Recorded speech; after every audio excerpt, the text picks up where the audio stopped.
Behold, I am the handmaid of the Lord. Let it be done to me according to your word. Luke chapter 1, verse 38. Human achievement is often measured by academic degrees and professional specialization. But not everyone can become a worldly expert.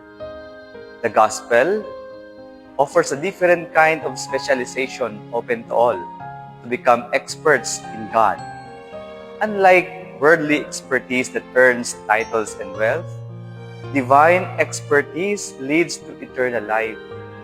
To specialize in God, in a sense, requires neither degrees nor brilliance, only the three-letter word, Y-E-S, yes.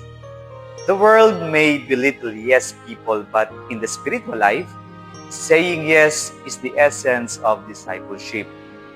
Yes to God's commandments that gives life. Yes to service even when it costs. Yes to love even when forgiveness feels unnatural. This path is not easy, but it is simple, a continual ascent of the heart. Yes, Lord, I choose you.